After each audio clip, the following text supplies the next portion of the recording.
اعوذ باللہ من الشیطان الرجیم بسم اللہ الرحمن الرحیم طریقتنا الصحبہ و خیر فی الجمیع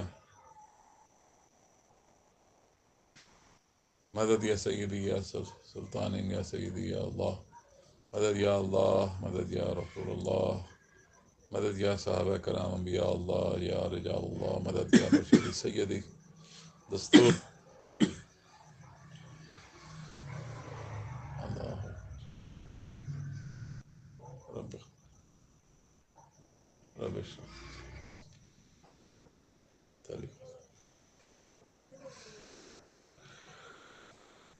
اللہ محمد و علی محمد وسلم.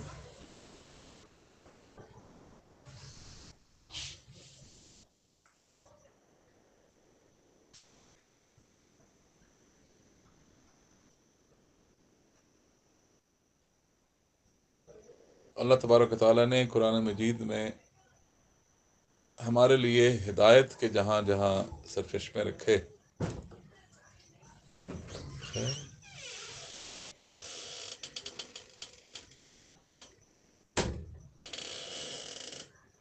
وہاں تماثیل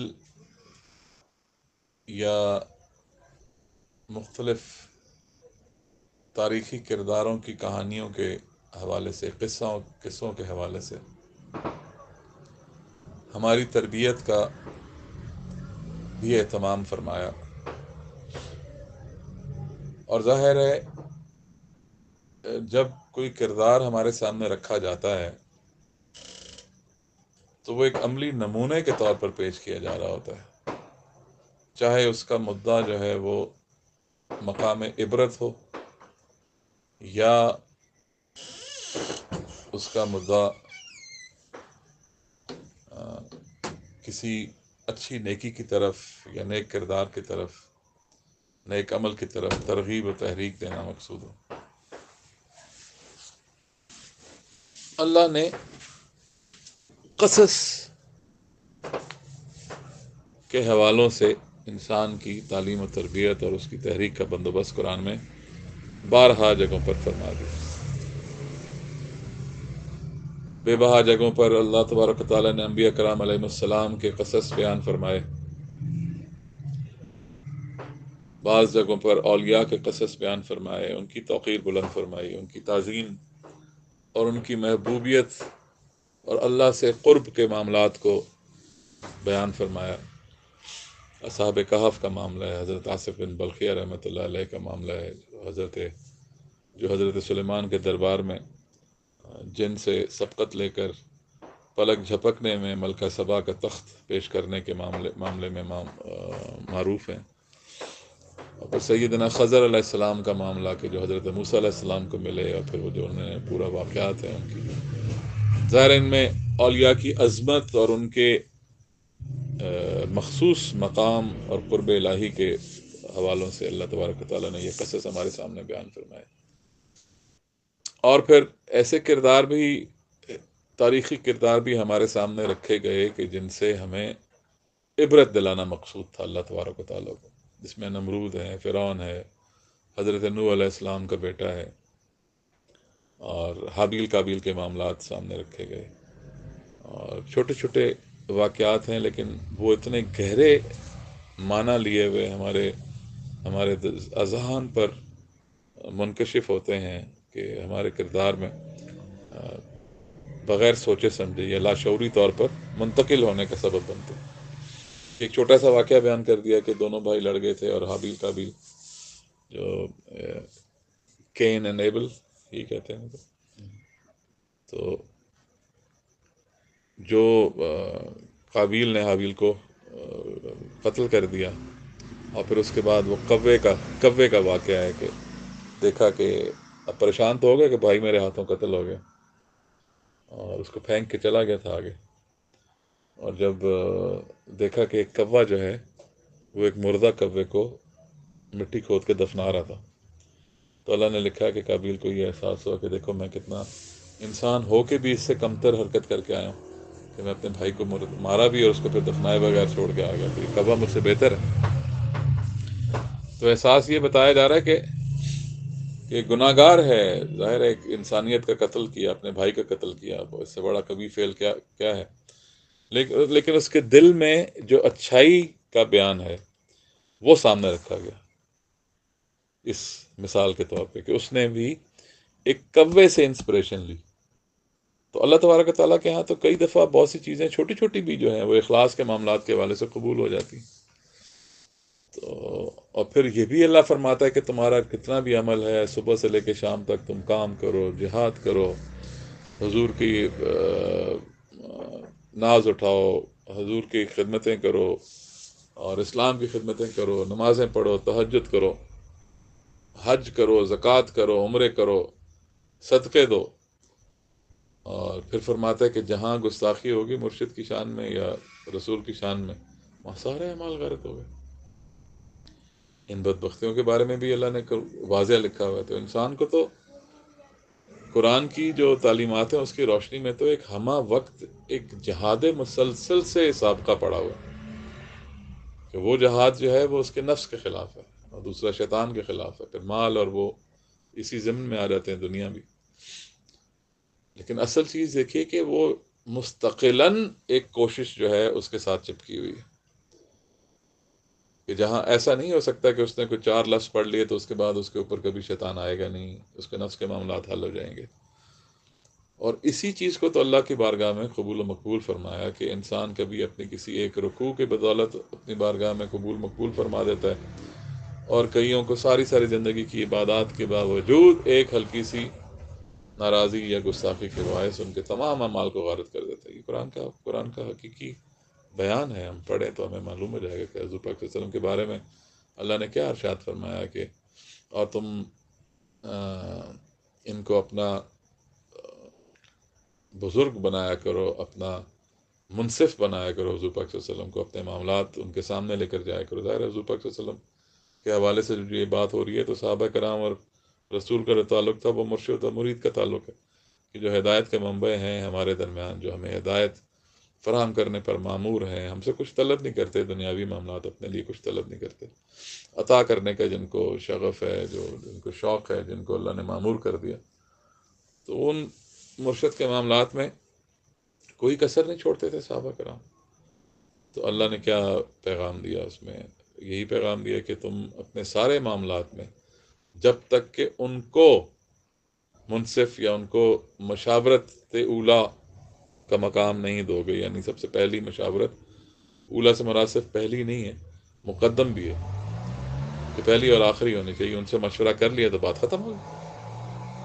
عقل تو کام ختم کر جاتی ہے نا. خرد اور جنون کے معاملات تو بالکل مختلف ہو جاتے ہیں جب ارشاد کی بات آتی. کئی ساتھی میرے جو ہمارے پکے مریدین ہیں، شیخ صاحب کے حوالے سے ہمارے سلسلے سے منسوب ہیں، تو وہ اکثر کہتے ہیں نا حساب کر دیجئے، کچھ استخارہ کر دیجئے. تو میں ان سے عرض کرتا ہوں کہ آپ کا معاملہ تو ہمارا معاملہ، آپ کا معاملہ میں تو پردہ حائل ہی نہیں ہے. تو آپ کو تو ڈائریکٹ جو بات کی جاتی ہے وہ تو امر کے معاملہ بن جاتا ہے. اس میں کیا مشورہ لینا؟ مشورہ دیا تب بھی امر ہے، نہ دیا تب بھی، مطلب استخارہ کرنے کا کوئی فائدہ نہیں ہے اس میں نا. وہ تو سامنے سب چیزیں کھل لی ہیں.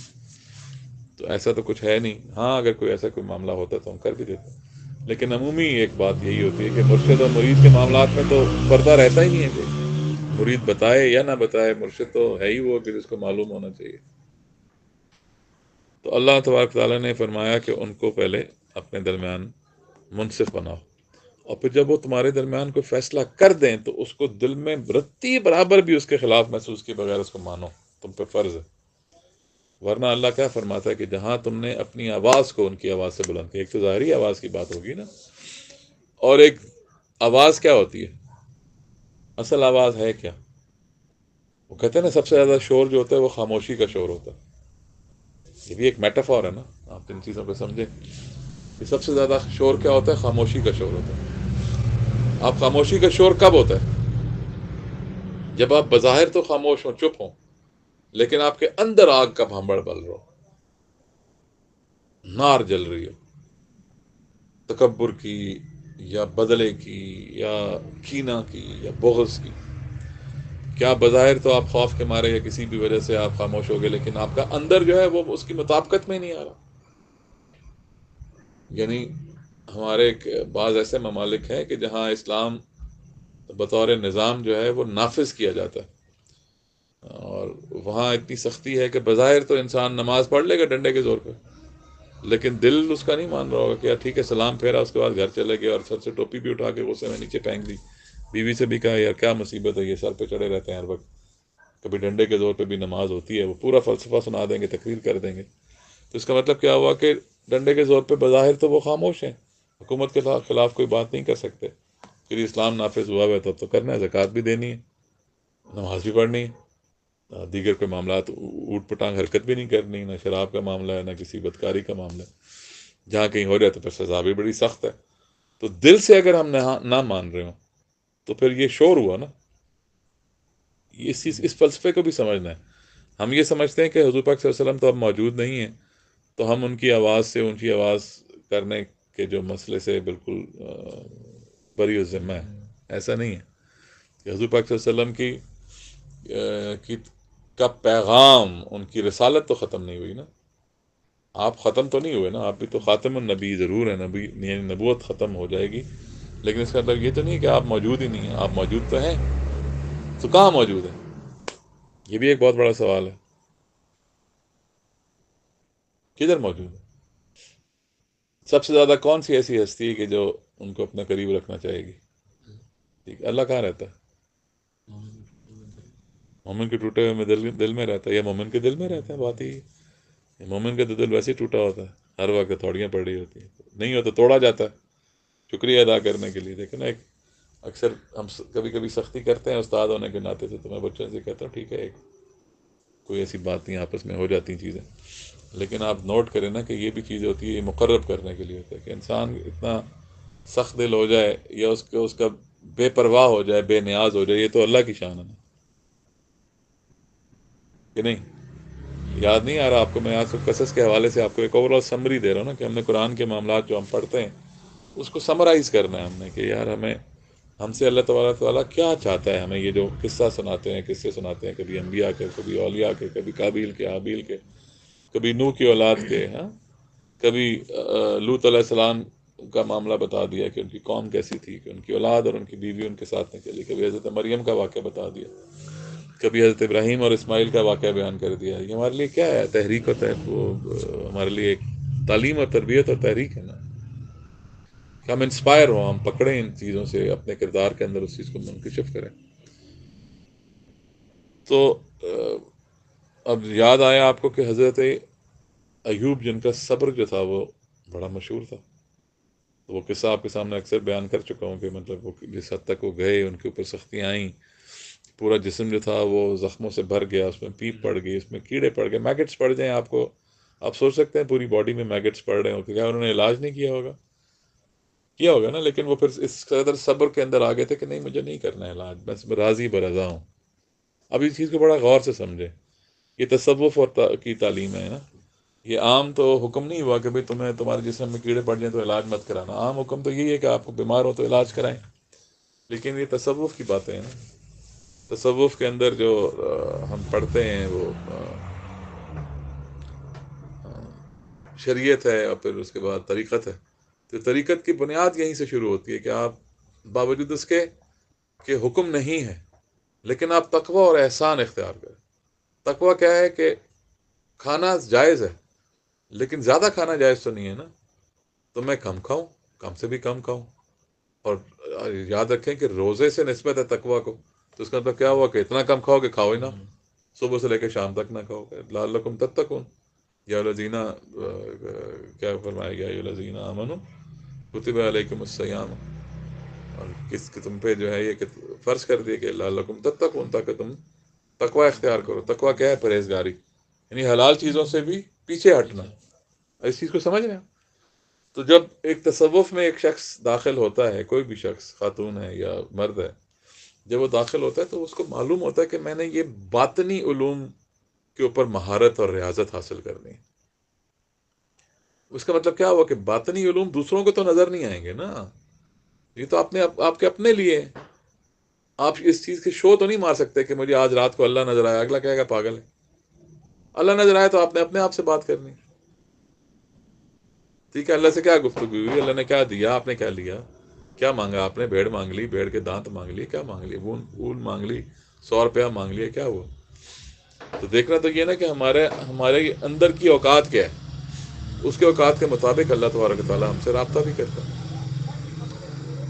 تو تصوف کے اندر جو باطنی مہارت اور ریاضت ہے، اس کا تقاضا یہ ہے کہ آپ عام روش سے ہٹ کر، بظاہر شرع کے خلاف نہیں ہوگا، لیکن شرع سے اس کی عمومی مطابقت نہیں ہوگی، یعنی کوئی جنرل سمٹمز اس کے ساتھ ریلیٹ نہیں کر رہے ہوتے.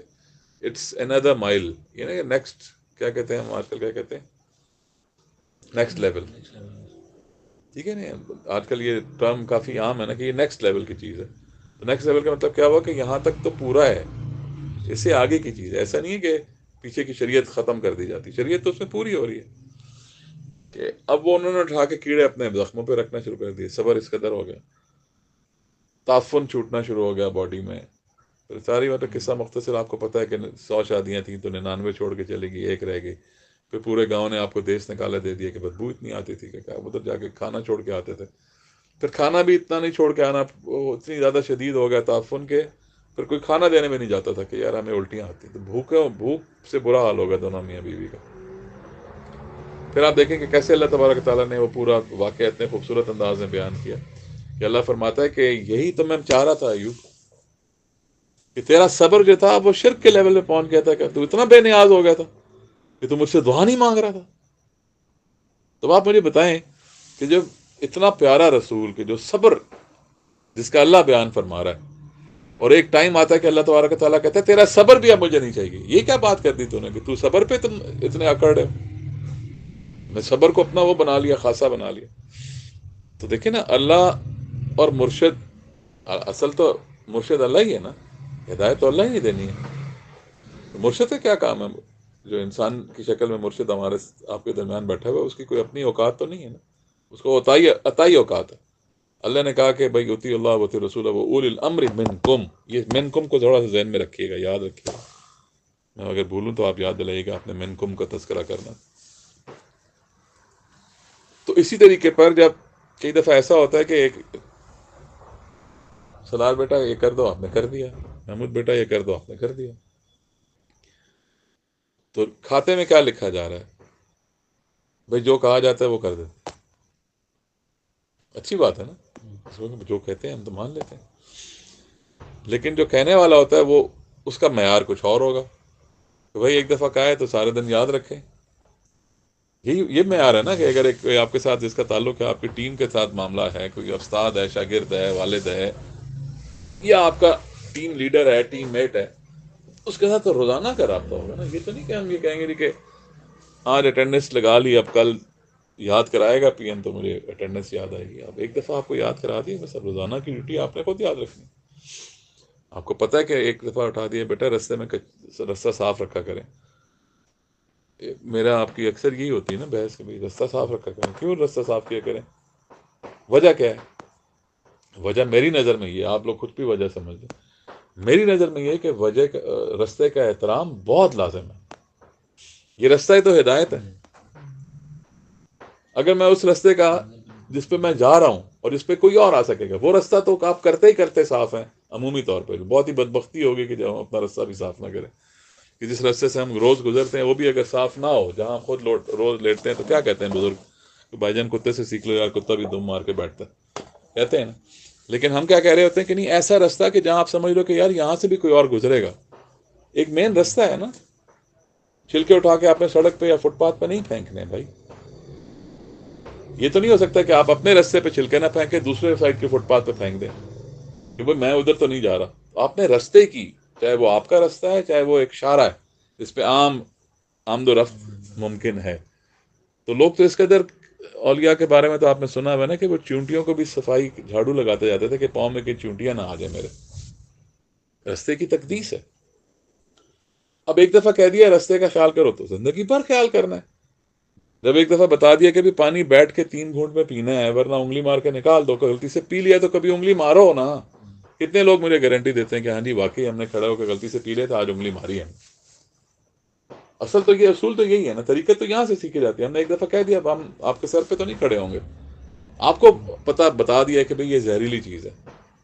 بنیادی ایک بات بتا رہا ہوں نا، بہت سی 5 4 6 8 10 باتیں، زیادہ باتیں، 1000 باتیں تو نہیں بتائی ہوئی. بنیادی بتائی، بیٹا یہ نہیں کرنا، وہ نہیں کرنا، یہ نہیں کرنا، وہ نہیں کرنا. اس میں سر فہرست ہمارے آپ کے گھروں میں یہ ہم نے رکھا ہوا ہے کہ بھی بیٹھ کے 3 گھونٹ میں چوس چوس کے پانی پیو. اگر غلطی سے کوئی کھڑے ہو کے کبھی پی لیا پانی کسی کے کہنے پر، یا دماغ معاف ہو گیا، وہ تو عادت پڑی ہوئی ہے، تو جانور بھی اپنے طریقے سے پانی پیتے ہیں. تو کیا بتایا گیا؟ کیا فوراً انگلی مار کے نکال دو؟ کیا آپ کو تکلیف ہے؟ منہ میں مچھر چلا جاتا ہے یا مکھی چلی جاتی ہے تو آپ نگل لیتے ہیں کیا کہ ہاں یہ پروٹین ہے ڈفرنٹ طرح کی، کھا لو، اب آ گیا تو کیا ہوا؟ مارتے ہیں، الٹی مارتے کرتے ہیں، نکال دیتے ہیں. روزے میں بھی کبھی ایسی چیز آتی ہے تو ہم روزے کا بھی وہ نہیں کرتے، اتنی آتی ہے ہم باہر نکال لیتے ہیں. یا آپ کو بتایا جا رہا ہے کہ اتنا خطرناک پانی ہے کہ آپ نے کھڑے ہو کے 1 گھونٹ پی لیا ہے تو آپ اس کو انگلی ماریں. تو کتنے لوگ ہیں جو مجھ سے یہ کہتے ہیں کہیں جادو تو نہیں ہو گیا، کہیں جن تو نہیں آ گیا، کہیں فلانا تو نہیں آ گیا. وہ ان چیزوں کو دیکھا کریں کہ کہیں ہم ایسی چھوٹی چھوٹی سنتوں کو جو کہ بنیادی ہیں ان سے ہم انحراف تو نہیں کر رہے، جو بنیادی تقاضے ہیں ان سے انحراف تو نہیں کر رہے. کیونکہ اللہ نے فرمایا نا، یا ایھا الذین آمنوا ادخلوا فی السلم کافہ، کہ اسلام تو قبول تم نے کر لیا، لیکن اسلام کے دائرے میں اگر تم نے داخل ہونا ہے تو پورے کے پورے داخل ہو. یہ نہیں ہو سکتا کہ تمہارے بال باہر ہو اور خود تم اندر ہو، تمہاری ٹانگ باہر ہو تم خود اندر ہو، ایسا نہیں. اور دل باہر ہو خود تم اندر ہو. یہ کیسے ممکن ہے؟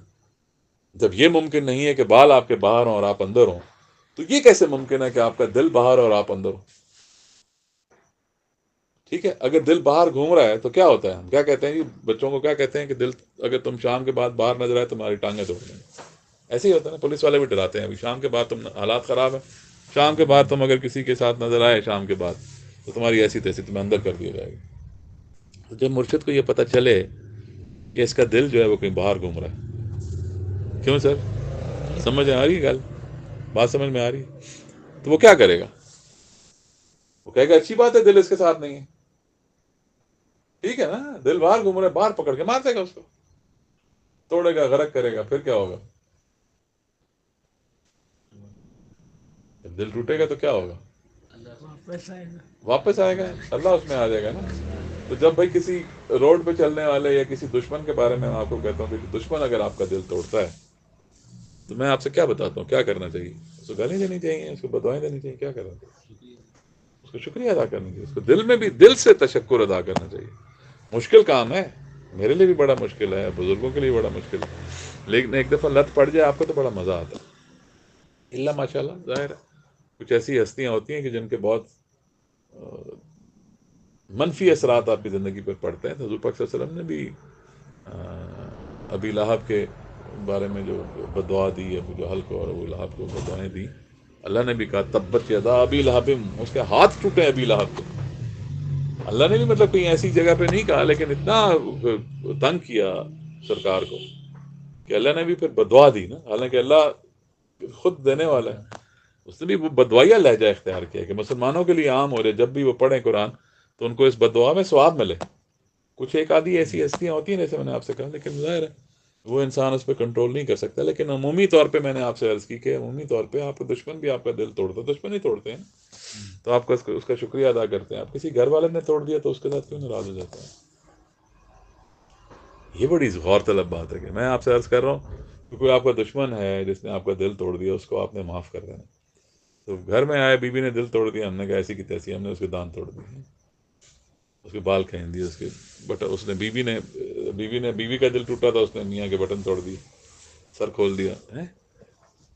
بچوں نے دل توڑا تو ہم نے ان کو پٹائی شروع کر دی، دوستوں نے دل توڑا تو ہم نے چھوڑ دیا ان کو. یہ ایک عجیب سا ایک ٹرینڈ ہے کہ اللہ تو یہ فرماتا ہے کہ جو مومنین ہیں نا وہ دشمنوں اور کافروں کے ساتھ سخت رویہ اختیار کرتے ہیں اور اپنوں کے ساتھ پھولوں سے بھی نرم. کیا یار دیر لگتی ہے؟ اللہ کے حبیب نے فرمایا تمہاری بیویاں جو ہیں وہ دن میں ان کو 70 دفعہ معاف کیا کرو، پھر 71 دفعہ جائز ہے ان کو ڈانٹنا. تو آپ لوگ مجھے بتا دیا کریں بھی 70 دفعہ معاف کر دیا آپ نے، پھر میں بھی آپ کو جائز کا فتویٰ دے دوں. 70 تک پہنچے تو سین اتنی بھی نہیں ہے بیویاں ہماری خراب کہ آپ 70 بار آپ کو تنگ کریں. کیا مطلب ہے اس کا؟ آپ کس کو دکھانا چاہ رہے ہیں؟ شور شرابہ کس پہ کرنا ہے؟ چھوڑو یار. تو اب جو درجہ آ جائے گا اب مرشد کے اوپر، کہ مرشد کے اوپر بھی یہ کافی ہے، سبق سکھانے سکھونے ہوتے ہیں، ہر بندے کا لیول الگ ہوتا ہے. چار دشمنوں میں تو گھرا ہوا تھا. چار دشمنوں کا مطلب کیا ہوا؟ دشمن بھی تو ہزاروں ہوتے ہیں نا، لشکر. ایک ایک دشمن اکیلا تو نہیں آئے گا، بھی ہزاروں کے اس میں آئے گا. شیطان نے وار کرنا ہے، ایک کو آپ نے لعنت دے دی، ایک کے اوپر اعوذ باللہ پڑھ لیا آپ نے، دوسرا اپنا چیلا چھوڑ کے چلا جائے گا. وہ چیلا جو ہے آپ کے کسی بھی صورت میں آ جائے گا. جیسے آپ سے میں نے کہا ہے کہ ہمیشہ آپ کو بتایا کہ ماں باپ بہن بھائی کسی بھی صورت میں شیطان آ سکتا ہے، نہیں آ سکتا تو مرشد کی صورت میں نہیں آ سکتا. بس ایسے ہی ہے نا. تو اب مرشد کے ساتھ لگاؤ ہو اور آپ کو تعلیم قرآن پتہ ہو کہ شریعت کیا ہے، تو آپ کا مرشد آپ کے ساتھ کبھی بھی کوئی غلط بات نہیں کرے گا. کوئی غلط بات اگر اس نے کی ہے اور آپ کے دل میں کوئی بات آئی ہے تو اس کا وہی ہے کہ اس کا بھی شکریہ ادا کرنا. معافی نہیں مانگ سکتے تو شکریہ ادا کر. مقصد کہنے کا صرف اتنا ہے. یہ تو ایک تعلیم اور تربیت کا معاملہ چل رہا ہے. اللہ تبارک و تعالیٰ نے اپنے ولیوں اور نبیوں کو بھی اسی طرح تربیت دی ہے کہ نہیں دی؟ ابھی بتایا میں نے. حضرت ایوب کا بات بتا دی. چھری پھیر دی تھی نا اپنی طرف سے، تو حضرت ابراہیم نے چھری پھیر دی. تو کرم وہ کرتا ہے نا. پھر ہم تو چھری پھیرنے سے پہلے ڈرتے ہیں، مرشد کو چھوڑ کے بھاگ گیا، یہ تو چھریاں پھرواتا ہے. تو بھاگ کے پھر صبر نہیں ہوا نا. صبر کا مطلب کیا ہوا؟ کھڑے رہو. اسی لہجے میں حضرت خضر علیہ السلام نے حضرت موسیٰ کو ڈانٹا تھا. آپ اس کو ہلکا سے کہتے ہیں نا میں یار حضور پاک سیدنا موسیٰ ایسے تو نہیں ہاتھ باندھ کے کھڑے ہو گئے ہوں گے کہ سیدنا موسیٰ آپ کو صبر نہیں جب نا استاد ہو تمہارے تو استاد کی تو بات ماننی ہے، چاہے وقت کا نبی کو نہ ہو. اگر تم جاؤ یہاں سے، تمہارا کیا کام ہے؟ تم نہیں، مجھے پتا ہے کہ تم نہیں میرے ساتھ چل سکو گے، بھاگو یہاں سے. لہجہ یہی ہوگا نا. آپ ہی ڈھونڈتے آئے تھے، آپ نے تو نہیں طلب کی تھی کہ مجھے موسیٰ کا شاگرد، موسیٰ کا شاگرد، مطلب موسیٰ کا استاد بنا دیں. آپ تو بیٹھے اپنا کام کر رہے ہیں، اللہ کے ولی. موسیٰ کو تکلیف ہوئی نا کہ موسیٰ نے کہا کہ بھئی یہ ایسا کیسا ہو سکتا ہے. اللہ معاف کرے، میں تو تکلیف اس سینس میں کہہ رہا ہوں، تکلف اور مکلف ہے نا انسان. عربی کا لفظ ہے تکلیف، آپ اردو میں گستاخی کے زمرے میں مت لے جایا کریں. ایک مکلف انسان کو مکلف کیا ہوا کہ وہ تکلف میں یا تکلیف میں پڑتا ہے. ان کو ہوا کہ بیٹھے بیٹھائے اللہ سے بات کر دیا، شکوہ کر دیا کہ یہ ایسے کیسے ہوگا کہ آپ نے ایک شخص کو مجھ سے زیادہ علم عطا کیا ہوا، اس کا پتہ بتائیں. پھر وہ ایسی تکلیف سر پہ تھی کہ وہ کھانا پینا بھی بھول گیا. پھر وہ مچھلی والا واقعہ اور سارا کچھ آپ کے سامنے ہے یار. تو کیا کیا؟ تیسری دفعہ کہا جیسے بھاگ جاؤ یہاں سے، غائب. میں کوئی نو الاؤنسز، نو ڈسکاؤنٹس، یہ لاسٹ وارننگ تھی تمہاری، جاؤ نہیں کر سکتے. تو وہاں لفظ یہی یوز کیا گیا کہ تم صبر نہیں کر سکتے. صبر ہے کیا؟ صبر یہ تو نہیں ہے کہ بیٹا پانی مت پیو، اس پہ آپ نے صبر کر لیا. صبر تو یہاں آتا ہے کہ آپ پانی پی پی کے پھٹ رہے ہیں، مرشد نے کہا ہے بیٹا ایک جگ اور پینا تم نے. پھر سمجھ میں آئے گا. میٹھا میٹھا ہپ ہپ تے کڑوا کڑوا تھو. یہ تو پرانی مثال ہے نا کہ میٹھا میٹھا ملتا جائے تو ہم ہپ ہپ کرتے ہیں، کڑوا ملے گا تھو کریں گے. نہیں، اللہ نے بھی کیا فرمایا کہ وَلِلْآخِرَةُ خَيْرٌ لَكَ مِنَ الْأُولَىٰ. یعنی ہم تو اٹھاتے ہیں قسم. اللہ کہتا ہے کہ میرے چاند کی بھی میں قسم اٹھا رہا ہوں، میں سورج کی بھی اٹھا رہا ہوں. وَالضُّحَىٰ وَاللَّيْلِ إِذَا سَجَىٰ مَا وَدَّعَكَ رَبُّكَ وَمَا قَلَىٰ. وہی فرماتا ہے نا اللہ. کیوں قسمیں اٹھا کے کیا بتایا ہے اس نے کہ میرے لیے تو چڑھائی اور اترائی دونوں برابر ہیں، میں اس کو کریٹ کرتا ہوں، تم لوگ تکلیف میں چلے جاتے ہو اور خوشیاں مناتے ہو. عجیب سی بات ہے نا. تمہارا دماغ میں سمجھ میں نہیں آتی کہ تم ایک فصل اگاتے ہو، بیج اگاتے ہو، اتنی محنت کرتے ہو، لہلہاتی فصل کھڑی ہو جاتی ہے، تو اس وقت تم لوگ بسنت مناتے ہو، تہوار مناتے ہو. یہ قرآن کا واقعہ ہے نا. اب اسی سے ضمنی ایک بات کر دوں کہ جب اللہ نے اس کو ناجائز قرار نہیں دیا کہ فصل جب لہلہا رہی ہے تو اس وقت تم تہوار مناتے ہو، اللہ نے یہ تو نہیں کہا کہ تم شرک کرتے ہو، نہ کیا کرو. فصل لہلہا رہی ہے، تم تہوار مناتے ہو اور آگے بڑھ گئے پھر اس بات سے. تو وہ جو ہم تہوار مناتے ہیں نبی کا، وہ ان کو ناجائز نظر آتا ہے گدھوں کو. گدھے بھی مطلب عقل مند ہے، ہم نے دیکھا ہے گدھوں کے ساتھ ٹائم گزارتے. تو ان کو تو پتہ نہیں اللہ تعالیٰ نے نشان عبرت بنایا ہوئے ایسے لوگوں کو جو رسول پاک صلی اللہ علیہ وسلم کا جہاں نام آ جائے، آل نبی کا جہاں نام آ جائے، جہاں اہل بیت کا نام آ جائے، ان کے ماتھوں پہ بل، ان کے چہرے کالے سیاہ ہوئے ہیں شارٹ سرکٹ سے. ان کو شرم نہیں آتی کہ وہابیوں نے توبہ کر لی ہوئی، کان پکڑ لیے ہوئے. سعودی عرب میں اپنا مذہب تبدیل کر لیا، وہاں میلاد منعقد ہو رہی ہے، افغانستان میں میلاد منعقد ہو رہی ہے. ان کے باپ ہے نا عقیدے کے حوالے سے. لیکن پتہ نہیں کہ پاکستانی جو ہماری ان کی لابلد اولاد ہے، جو اللہ ان کو ہدایت سمن بکمن امیون فہم لا یرجعون والی بات ہے نا کہ الان ان کو تکلیف ہو جاتی ہے. تو اللہ کیا فرماتا ہے کہ جب لہلہاتے کھیت ہیں تم بسنت میں کی طرح تہوار مناتے ہو جب لہلا رہے ہوتے ہیں. وہی بسنت ہوتی ہے نا 14 15 اس میں جب شروع ہو جاتے ہیں آپ اس میں فیبرری میں. اس وقت آپ کے کھیت جو گندم کی کھیتی ہے وہ لہلہا رہی ہوتی ہے, گرین ہوتی ہے, وہ فل بلوم سے ہوتی ہے. تو اب آپ اس وقت کیا کرتے ہیں؟ دیکھنے والا تو جس کو نہیں پتا ہوگا دیکھنے والا کہے گا نا یار اس کے لیے بڑی قیمتی چیز ہے, نہ یہ گائے بھینس چھوڑتا ہے وہاں جانے دیتا ہے, نہ کسی بکری کو جانے دیتا ہے, نہ کسی بندے کو وہاں شکار کھیلنے دے گا. اس کے بعد ہوگا کہ نہیں ابھی نہیں جانا, بس ختم, شکار ختم ہو گیا, اب یہ کھیت بڑی ہو رہی ہے, لہلہا رہی ہے.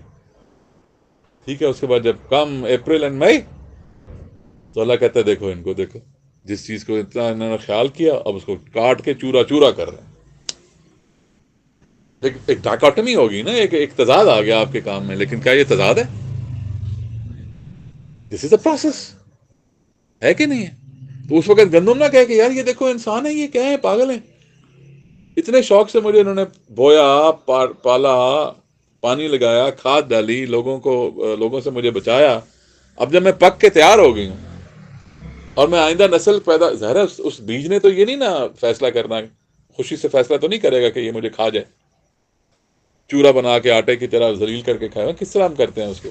گندم کا آٹا بناتے ہیں, پھر آٹے کی روٹی بناتے ہیں, روٹی کو توے پہ لگاتے ہیں, اس کو چباتے ہیں, پھر پکانے کے ذریعے سے خارج کر دیتے ہیں.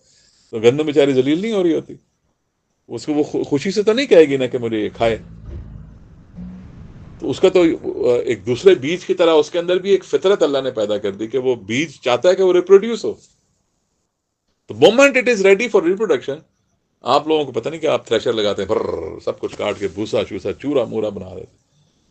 اللہ کہتا ہے یہ مثال میں دیتا ہوں زندگی اور موت کے حوالے سے.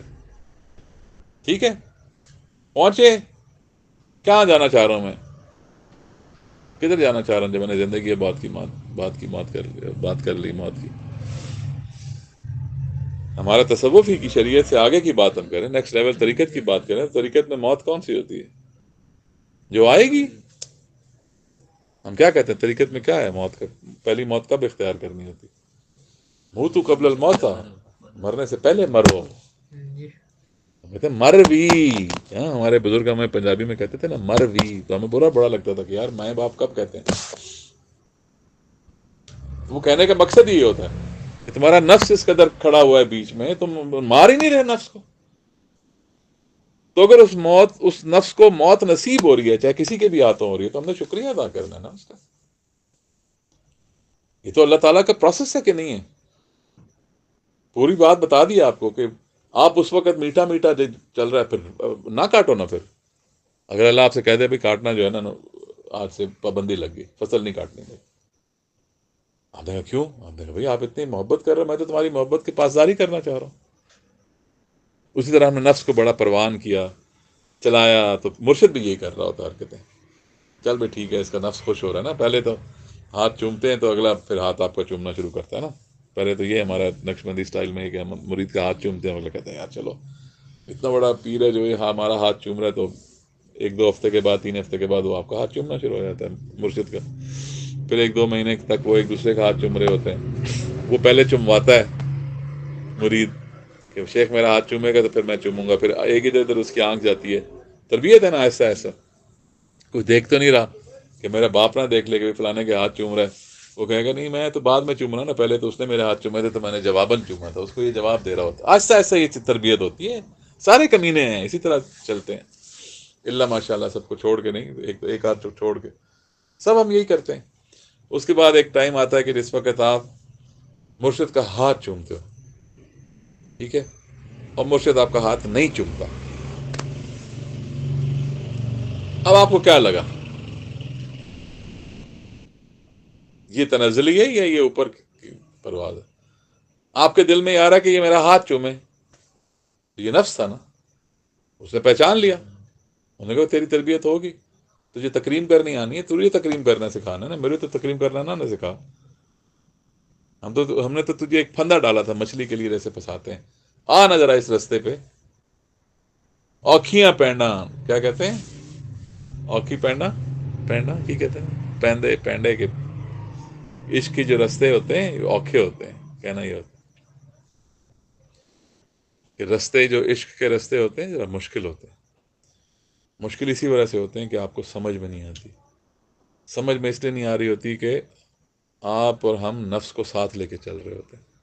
اور نفس کو ساتھ لے کے کیوں چل رہے ہوتے ہیں؟ کیونکہ ہم یدخل فی السلم کافہ کے کام میں نہیں آ رہے ہوتے. اب میں ریلیٹ کر رہا ہوں سب چیزوں کو کہ ہم اس سرکل کے اندر خود پورا کا پورا آ چکے ہوتے ہیں. دل الو کا پٹھا باہر گھوم رہا ہوتا ہے روڈ پہ. کیا کام ہے دل کا؟ پھر مارا جائے گا نا روڈ پہ, تو ٹرک کے نیچے آئے گا, مارا جائے گا.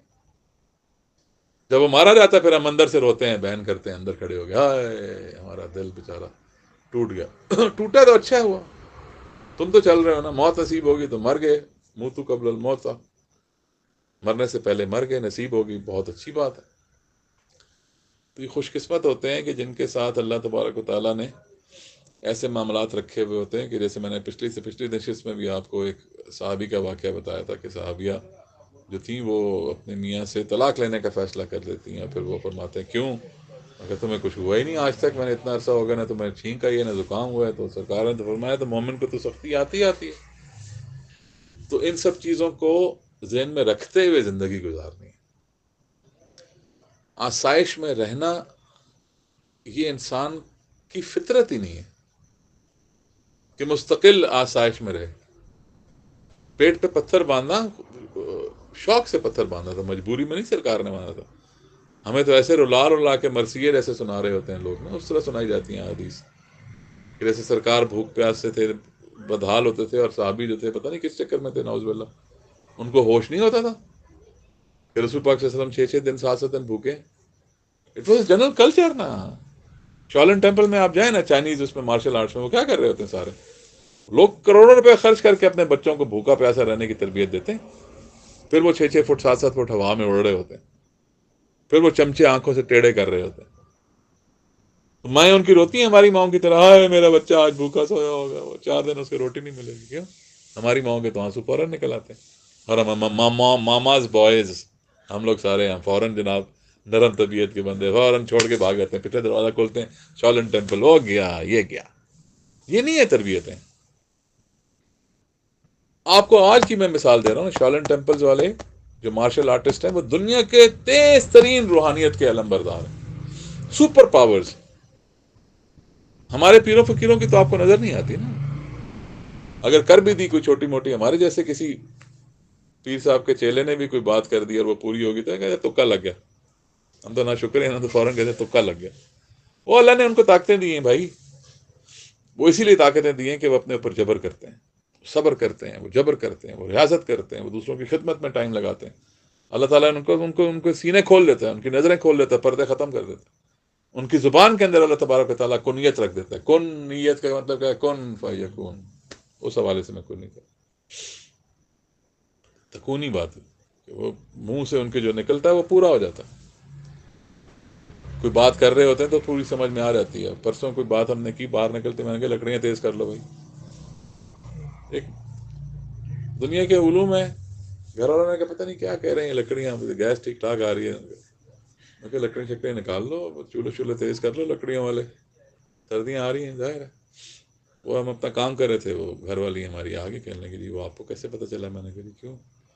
صبح 4 گھنٹے سے گیس نہیں آ رہی, لوڈ شیڈنگ ہو رہی ہے. بس اب چھوڑیں, کیسے پتہ چلا؟ آپ بھی پتہ چلا لیں. میں تو کہہ رہا ہوں آپ اپنے اوپر ظلم کریں, سختی کریں, مجھے کہنے کی ضرورت نہ پڑا کریں. ہم کنزیوم کیوں کر رہے ہوتے ہیں؟ آپ ہر چیز کے لیے تیار رہا کریں. اور ایک اگر آپ کو کوئی کہہ رہا ہے تو آپ نے اس کی سنی انسونی کر دی تو ذاتی کی بات آپ کی طرف سے. ہم تو چاہتے ہیں کہ آپ سب کو یہ علوم حاصل ہو. وہ کب حاصل ہوں گے؟ لاڈ پیار میں موموز بوائے بن کے نہیں ہوگا, چوریاں کھلا کے نہیں ہوگا. یہ والنٹری ایفرٹس ہوتی ہیں میرے بھائی, رضاکارانہ چیز ہوتی ہے. آپ کو ریاضت کرنی پڑتی ہے, پریکٹس کرنی پڑتی ہے. آپ گھر بیٹھ کے کریں نا, مسٹر اسلام آباد بن سکتے ہیں. میں نے حالانکہ آپ کو کوشش کی نا, میں کہ لاؤ چھوڑو جم, میں تمہیں لا کے پلیٹیں دیتا ہوں, یہ کرتا ہوں, وہ کرتا ہوں. ہو سکتا ہے نہیں, ایک ٹوٹل اوور آل ایک ٹوٹیلٹی میں چاہیے ہوتا ہے ماحول. آپ کے ساتھ پارٹنرز ہوتے ہیں, آپ کا ڈائٹ لے رہے ہوتے ہو, آپ کارڈیو کرتے ہو, آپ بھاگتے ہو, پورا رجیم ہے نا کہ نہیں. اسی طرح جب یہ سب چیزوں کا, چاہے موسیقی کا سیکھنے والا وہ اسٹوڈنٹ ہے, اس کو بھی ریاضت چاہیے. سردار مہتاب صاحب پچھلے 1-2 مہینے سے گٹار سیکھنے کی کوشش کر رہے ہیں. ابھی وہ کارڈ ڈی پہ بیچارے کی انگلی پہ چل جاتی. ریاضت, بات تو ریاضت کی ہے نا. آپ سیکھنے جا رہے ہیں تو آپ پھر بیٹھیں, سیکھیں، ریاضت کریں، پریکٹس کریں. صرف تھیوری سے تو نہیں آپ گٹار سیکھتے. تھیوری سے سائیکل کسی نے آج تک سیکھی ہے؟ آپ کہتے ہیں تھیوری سے ہمیں جناب دین سمجھ میں آ رہا ہے. دین کیا؟ شریعت سمجھ میں آ رہا ہے. شریعت کیا؟ طریقت سمجھ میں آ رہا ہے. طریقت کیا؟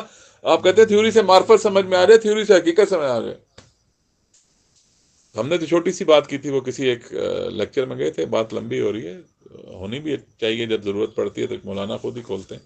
ہماری اوقات ہی نہیں ہے، ہمارے پاس نہ اتنا علم ہے، نہ اتنا ظرف ہے، نہ اتنی زبان ہے. کہاں سے آ رہی ہے نا، ہم پریپیئر کر کے بیٹھتے ہیں. یہ تو اسی لیے اس کو صحبت کہتے ہیں، بیان تو کہتے نہیں. مولانا نے دل میں ڈال دیا آج قصیدہ بردہ شریف پڑھنا، پڑھ لیا. ہماری تو اوقات کوئی نہیں. جدھر ڈائریکشن دیے اور خوشی سے پڑھتے ہیں. ٹھیک ہے، انہوں نے دل میں ڈالا. آمن. ہمارے تو جب ہاتھ پاؤں پھولتے ہیں تو ہم سمجھ آتے ہیں مولانا کیوں کہتے ہیں. مالک ہے نا ہمارے وہ، ہم ان کی بھیڑ بکری ہیں. ہمیں مولانا کہنے میں کون سی یار ہے. مولانا کا مطلب یہ من کن تو مولا فاضا علی مولا. جب اللہ نے کہا کہ اللہ کے حبیب نے کہا کہ میں جس کا مولا، یعنی میں اس کا ولی، جس کا میں مالک ہوں، اس کا علی مولا. جب ہم اپنے مرشد کو مولانا کہتے ہیں تو اسی لیے کہتے ہیں مالک ہیں ہمارے. ان کا پٹا ہمارے گلے میں لگا ہے. کسی کی ضرورت نہیں ہے. اپنا تعارف تو کراؤ نا. کیوں بھائی جان اس میں آپ جب گئے تھے ایک محفل میں اور آپ جب گئے تھے باہر، ہمارے کچھ مرید رہ گئے. بڑی محفل تھی، وہ علاقے کے جاننے والے پانے والے پرانے مرید تھے. گیٹ والے سیکورٹی والے نے کہا سوری سر، ہو ہی نہیں سکتا. بھائی جان کو میں نے بولا، میں نے کہا جائیں آپ. یہ پھر کے واپس آ گئے. میں نے کہا کیا ہوا؟ کہتے ہیں جی وہ بہت سخت سیکورٹی ہے، وہ نہیں آنے دے رہے. میں نے ان کو 2 دفعہ کہا ہے کہ ان کو آنے دیں، ہمارے ساتھ آئے ہیں یہ. انہوں نے کہا جی آپ کو بھی باہر کر دیں گے، آپ اندر آ جائیں. میں نے کہا بیٹا آپ دوبارہ جائیں، اپنا تعارف کرائیں. اتنا سے میں نے بات کی ان کو. میں نے کہا آپ جائیں اپنا تعارف کرائیں نا. تو ان کو بات سمجھ میں آئی. وہاں گئے، انہوں نے کہا جی ہم ڈاکٹر صاحب کے مرید ہیں اور ہمارے پیر بھائی باہر کھڑے ہوئے ہیں. یہ 2 ان کے نام ہیں. انہوں نے فوراً کہا جی آئیں بھائی اندر آ جائیں. وہ دونوں کو لے کے اندر آگے کہ نہیں آئے تھے. میں نے کوئی آپ کو لمبا لیکچر دیا تھا، صرف اشارہ دیا تھا نا کہ اپنا تعارف کریں. تو جو تعارف ہمارا ہے اس میں ہماری عزت بڑھتی ہے یا ہماری عزت گھٹتی ہے؟ بڑھتی. پھر جب ہم یہ تعارف کراتے ہیں کہ ہم مولانا کے غلام ہیں، جو مولانا کے مرید ہیں، تو ہماری عزت بڑھتی ہے. نہ بھی بڑھے تو ہم ان کے مرید، ان کے غلام ہیں. پہلی بات تو یہ ہے کہ اللہ تعالیٰ ہماری غلامی کو، ہماری ان سے محبت کو قبول و مقبول فرما لے. کہ انہوں نے جو ہمارے سینوں کے اندر جو سکون عطا کرنے والا سب سے بڑا ذکر دیا ہے، وہ ہماری نسلوں تک قائم رہے انشاءاللہ.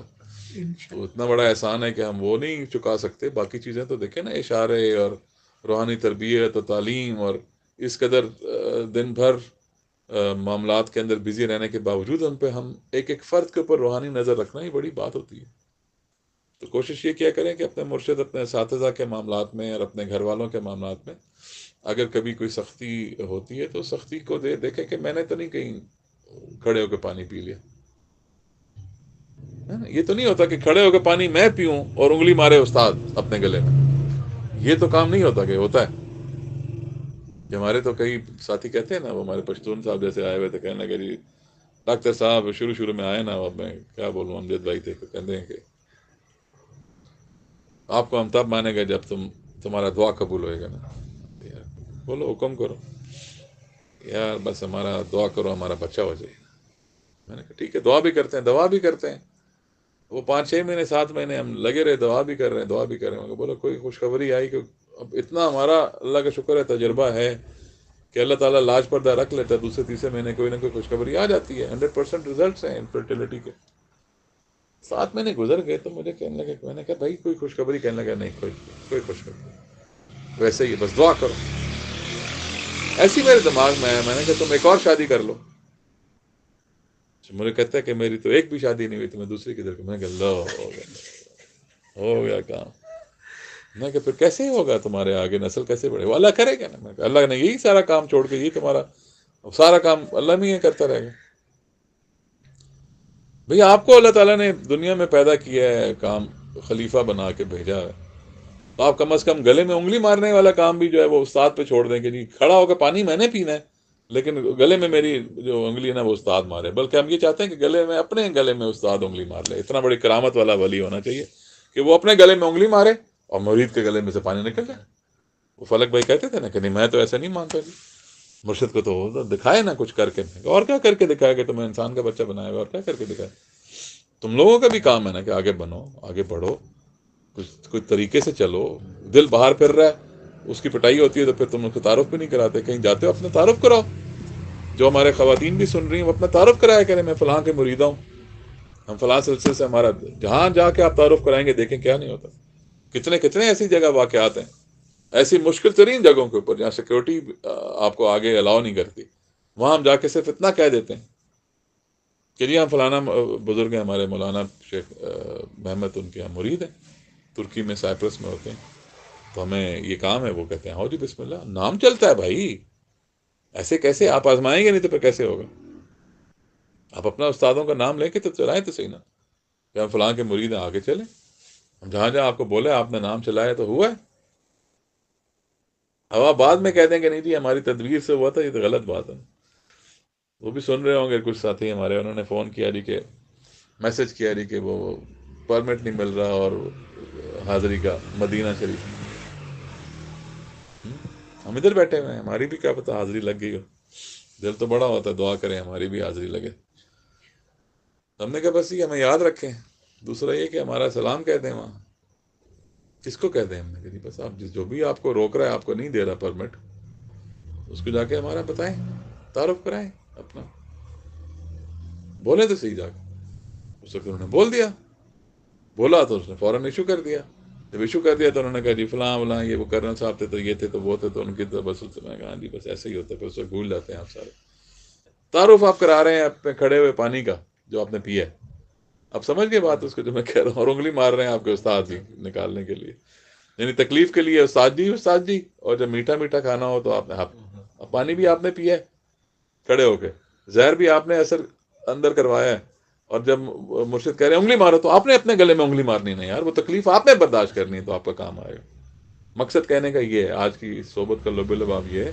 پھر استاد آپ کو جب کہتا ہے یہ کر لے تو تم نے کرنا ہے.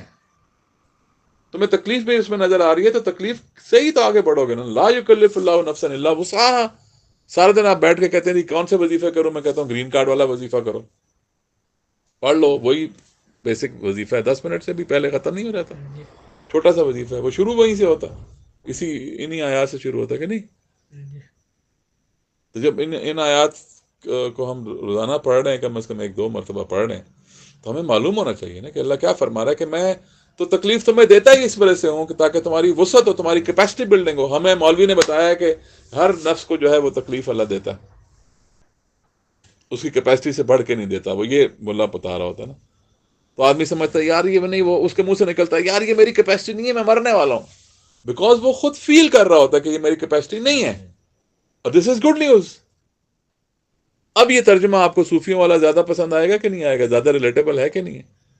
جب آپ یہ سمجھ رہے ہو، ملا کے ترجمے سے آپ یہ سمجھ رہے ہو کہ میری کیپیسٹی سے بڑھ کے مجھے سختی مل رہی ہے، تو آپ کہو گے یہ آیت غلط تھی، نعوذ باللہ، ہے نا.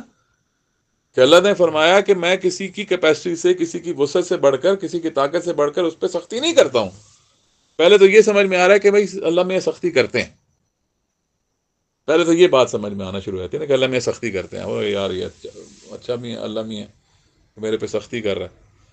اور پھر یہ بھی بتایا جا رہا ہے، سیکنڈ گڈ نیوز ہے کہ بیڈ نیوز ہوئی نا، سیکنڈ بیڈ. ایک تو یہ کہ وہ سختی کرتے ہیں، دوسری بیڈ نیوز یہ کہ آپ کو اپ ٹو دا برم جا کے سختی کرتے ہیں، آپ کی وسعت کی انتہا کے اوپر جا کے سختی کریں گے. یہ کیسا ترجمہ ہے یار، نعوذ باللہ، کہ آدمی کو اللہ سے دور کرنے والی بات ہے. ترجمہ کتنا پیارا ہے. اللہ فرماتا ہے لا یکلف اللہ نفسا. پہلا فارمولا کیا ہے کہ میں تو کسی نفس کے اوپر تکلیف ڈالتا ہی نہیں ہوں. لا الہ الا اللہ آپ کو بتایا ہوا ہے کہ اس طرح کلمہ پڑھا کرے نا، کہ میں تو اتنا آزاد ہوں کہ میں کسی کو مانتا ہی نہیں ہوں عبادت کے قابل. پہلے اس کو پکا کریں نا، اس جملے کو، پھر اس کے بعد آپ کہیں گے الا اللہ. اب اللہ کا جب آپ کے بارے میں آپ کا گمان اللہ سے جو ہوگا، اللہ نے قرآن کا وعدہ ہے نا کہ جو جس طرح کا گمان میرے سے رکھے گا میں اس کے ساتھ ویسے سلوک کروں گا.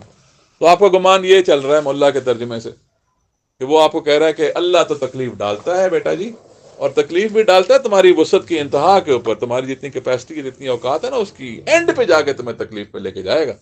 تو آپ تو تھر تھر کانپیں گے، کون رہے گا اسلام کے ساتھ؟ جبکہ اصل ترجمہ یہ ہے، آیت یہ ہے کہ لا یکلف اللہ نفسا، کہ میں کسی ایک شخص کے اوپر بھی تکلیف ڈالنے کا روادار نہیں ہوں، الا سوائے اس کے وسعہا، کہ مجھے اس کی وسعت بڑھانا مقصود نہ ہو. کتنی پیاری بات ہے کہ انسان پہ تکلیف اگر وہ محسوس کرتا ہے تو اس کو گڈ نیوز سناؤ میں تو نہیں ڈالتا ہوں، اللہ نے قرآن میں کھول کے ایک جگہ پہ لکھا ہے کہ مجھے کیا تکلیف ہے کہ میں تم لوگوں کو تکلیف ڈالوں، مجھے کون سی خوشی ہوتی ہے کہ میں تمہیں تکلیف ڈالوں، میں تم پہ عذاب ڈالوں، میں تمہیں سختی کروں تو بچے تمہارے سے چھین لوں، تمہیں خوراک نہ دوں. کھل کے اس نے بولا. تو یہ اس سے مطابقت نہیں رکھتا نا ترجمہ جو آپ کو میں نے پہلے غلط ترجمہ ملا کا بتا رہا. ترجمہ تو یہی ہوا کہ وہ آیت جو آپ کو ابھی سنائی ہے کہ اللہ فرماتا مجھے کیا تکلیف ہے، مجھے کیا ضرورت پڑی کہ میں تم لوگوں کو تکلیف میں ڈالوں. تو یہ ترجمہ بنتا ہے نا کہ میں تو تکلیف ڈالتا نہیں کسی بھی شخص کے اوپر، روادار ہی نہیں تکلیف ڈالنے کا، اللہ سوائے. اب سوائے کا مطلب کیا ہوا کہ ایک ایکسیپشنل کیس سامنے آ رہا ہے کہ جب تم تکلیف محسوس کرو تو اس کا مطلب کیا ہوا کہ میری کیپیسٹی بڑھ رہی ہے، میں ایوالو کر رہا ہوں، میری ارتقاء ہو رہی ہے، میں بہتر ہو رہا ہوں. ابھی ہماری ایک مریدہ ہیں، ظاہر ہے اللہ تعالیٰ نے سب کو پردہ رکھا ہوا، اچھی باتیں بتانا چاہیے، نام نہیں لیتے شاید پسند نہ کریں. تو ان کے خرچے ورچے ہوئے تو انہوں نے مجھ سے کہا جی کہ دعا کریں، کوئی ایسا سبب تو نظر نہیں آتا. ہم جاب چینج کرنا چاہ رہی ہوں میں کیوں جاب چینج کرنا چاہ رہی ہوں، لگی بندی اس میں کوئی گروتھ نظر نہیں آ رہی. مطلب یہ کہ فائنینشیل گروتھ، اور خرچے ذرا مشکل ہو گئے ہیں، ہینڈ ٹو ماؤتھ چل رہی چیزیں، یا ہینڈ ٹو ماؤتھ نہیں بھی چل رہی تو شی فیلٹ ٹائٹ. تو میں کہ اللہ کارساز ہے، دعا کریں آپ، عطا مرشد کر دے گا. دعا آپ نے کرنی، مرشد نے دعا تو نہیں کرنی، مرشد نے تو عطا کرنی ہوتی. تو کوئی نہ کوئی سبب ایسا کر دے گا، ہم نے دعا کرنی ہے اور ہم نے دوا کرنی ہے. ہم نے جو بچی کچی جیب میں چیز ہے نا وہ بھی اللہ کے راستے میں مرشد کے پاس پہنچا دینی، یہی کام ہوتا ہے نا ہمارا. تو یہ انویسٹمنٹ ہم تو لکھتے ہیں انویسٹمنٹ، ہم تو ایکسپینس پہ نہیں ڈالتے. اللہ کا شکر ہے میرے پاس کھاتے چل رہے ہوتے، میں اکاؤنٹنٹ کو ٹرین کر چکا ہوں کہ جب بھی تم بھائی لنگر میں ڈال رہے ہو، کسی کی تربیت میں لگا رہے ہو، یا کسی میلاد میں لگا رہے ہو، کسی زکوٰۃ میں لگا رہے ہو، تو اس کو خرچے میں ایکسپینس میں مت لگو، اس میں انویسٹمنٹ میں لگو. آڈیٹر جو مرضی کہتا رہے گا تم انویسٹمنٹ کرو نا، آتا بھی تو وہیں سے یہ ہے. اس انکم کو کہاں سے لاتے ہو؟ تمہاری مارکیٹنگ ہوئی ہے کوئی؟ مارکیٹنگ کاسٹ تمہاری زیرو ہے، سیلز کاسٹ تمہاری زیرو ہے، انکم بڑھتی چلی جا رہی ہے. تو انویسٹمنٹ سے بڑھ رہی ہے نا، ایکسپینس سے تو کبھی نہیں بڑھتی. بہرحال ان کو بات سمجھ میں آ گئی کہ ایک ہفتے کے بعد انہوں نے مجھے گڈ نیوز دی کہ میرے کچھ ایسی اسی جگہ پہ اپرچونیٹیز بڑھ گئی. گڈ، یہی ہوتا ہے. آپ کیوں سمجھتے ہیں کہ جی مجھے تکلیف ہو رہی ہے تو میری شاید زندگی اور سانسیں میری بند ہو رہی ہیں؟ جب آپ پہ تکلیف ہو رہی ہے تو اس کا مطلب ہے کہ good news is round the corner. آپ کو کیا کرنا ہے؟ آپ کو صبر کرنا ہے. صبر کیا ہے؟ مستقل مزاجی کے ساتھ ڈٹے رہیں، جو کر رہے ہیں وہیں رہیں، مت بھاگیں باہر، ادھر ادھر دائیں بائیں مت دیکھیں. این ٹائم پہ جس وقت آپ کا کام ہونے والا ہے آپ چھوڑ کے چلے جائیں، کتنے بیوقوف ہوں گے آپ. مرشد کہہ رہا ہے انگلی مار، گلے میں انگلی مار. یار دیکھو وہ چھوٹی سی تکلیف ہے بھائی، وہ زہر باہر آ جائے گا، تیری تکلیف ختم ہو جائے گی، تیری وسعت بڑھ جائے گی. آئندہ بھول کے بھی تم کھڑے ہو کے پانی نہیں پیو گے، حکمت ہے. اور پھر بیٹھ کے پانی پینے کی تو بہت بہت بڑے فائدے بھی ہیں. تو اللہ تبارک تعالیٰ سے دعا ہے کہ جو کچھ ہم نے سنا پڑھا اور اس کو ہمیں سمجھنے کی توفیق عطا فرمائے. اور یہ ایک بڑی بات ہے کہ یہ محدود لوگوں کی صحبت ہوتی ہے. صحبت کوئی ایسا نہیں ہوتا کہ کوئی رش لگا ہوا تو صحبت کہلائے گی. کبھی آپ نے سوچا ہے کہ سنا ہے کہ یہ 1.5 لاکھ لوگوں کی صحبت تھی؟ مذاق ہی ہوتا نا. اسی لیے اس کو صحبت کہا جا رہا ہوتا کہ یہ چنیدہ لوگوں کی، اللہ کے دوستوں کا اکٹھ ہوتا ہے. اس میں 2 ہوں گے، 4 ہوں گے، 5 ہوں گے، 6 ہوں گے. جن کے پاس وقت ہوتا ہے وہ نکالتے ہیں، ان کو صحبت نصیب ہوتی ہے. ورنہ بس دنیا کی صحبت برہم ان کے حق میں چلتی رہتی ہے. تو اللہ سے دعا یہ ہے کہ جو کچھ ہم نے سیکھا ہے، جو سمجھا ہے، جو پڑھا ہے، وہ آپ نے کہا تھا یاد کرنا وہ امین مومن کو، ہاں من کم والی کہ جو ہے نفس کی بات کی نا کہ اوتی اللہ وتی رسول اللہ ولی الامر منکم. وہ سوال میں نے بیچ میں کیا تھا، وہ آپ جواب اس کا نہیں دے سکے، آدھا سے جواب آ گیا تھا اس کا کہ اللہ کہاں ہے دلوں میں. تو ہم نے اس سے پہلے کیا سوال کیا تھا؟ رسول کہاں ہے؟ موجود ہے کہ موجود ہے نا، اللہ بھی تو موجود ہے نا. تو اللہ کے قریب ہی ہوں گے نا. اللہ کہاں ہے؟ شارک سے قریب شارک سے قریب ہے، لیکن دل میں ہے کہ وہ دل میں تو ہے، اس کے علاوہ باقی کسی جگہ نہیں ہے آپ کے، تو دل میں ہی ہے. دل میں تو مطلب یہ ہوا نا کہ اس کے کنٹرول میں بھی اللہ آ جاتا ہے. یار اس سے پہلی آیت بھی تو آپ کو آنی چاہیے نا. اب ایک میں آیت سنا تو دوسری آیت سنا تو ہاں، روح ہی تو اللہ کی ہے. مطلب کیا ہوا؟ جب روح اور قلب اللہ اللہ ہو جائے، ٹھیک ہے، تو اس کا کیا وہ روح کیا ہے؟ وہ جب روح کی آیت ہے وہ کیا کہتی ہے؟ ہاں ہاں بولے زور سے، من روحی، پھر من آ گیا نا کہ میں نے پھونکا نفس میں اپنی روح میں سے، ٹھیک ہے، تو ہم چھوٹی والی چیز کو سمجھتے ہیں شاید کمزور چیز ہوگی، من روحی، ایٹم بھی تو چھوٹا ہوتا ہے، سمجھ رہے ہیں؟ وَنَفَخْتُ فِيهِ مِن روحی، پھر فرمایا اللہ تعالیٰ نے اپنے حبیب سے کہ تم سے پوچھتے ہیں روح کیا ہے، تو ان کو کہہ دو کہ الروح من امر ربی، پھر من ہو گیا کہ امر بہت بڑی چیز ہے، اللہ کا حکم، اس کا ایک ذرہ ہے روح، ٹھیک ہو گیا؟ ہم سمجھ رہے ہیں، ملا میں سمجھا رہے ہیں چھوٹی سی چیز تمہیں عطا ہوئی، پھر کیا فرما رہا ہے؟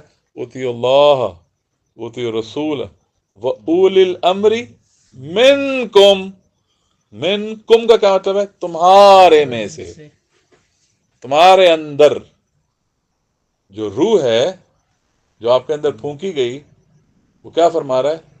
من روحی، کہ وہ اللہ کی روح کا حصہ ہے نا، اس سے باہر تو نہیں ہے نا، اسی ڈومین میں ہے نا، اسی ریئل میں ہے، اللہ کی روح کے اندر ہی ہے نا، من روحی۔ جب امر ہے وہ کیا ہے؟ من امری، امر میں سے امر کا ہی حصہ ہے، روح جو ہے وہ اللہ کے امر کا حصہ ہے، تو اولی الامر کیا ہوئے؟ اللہ اکبر، سوچو غور کرو یار اس چیز کو، چھوٹی چیز ہے؟ امر کے اندر کی چھوٹی سی چیز، یعنی جو ایٹم آف دی امر ہے وہ روح ہے، اور جو تمہارے اندر روح پھونکی گئی ہے وہ اس روح کا بھی ایٹم ہے، ٹھیک ہے؟ تو اب کیا بتایا جا رہا ہے کہ اطیعوا اللہ، اللہ کی اطاعت کرو اور اللہ کے رسول کی اطاعت کرو، اور جو تمہارے اندر صاحبان امر ہیں، اول الامر، جو امر کے مالک ہیں، اللہ اکبر، مولانا اور مولا کی بات ہو رہی ہے، امیر، امیر کو امر سے تعلق ہے نا، نسبت ہے، جو تمہارا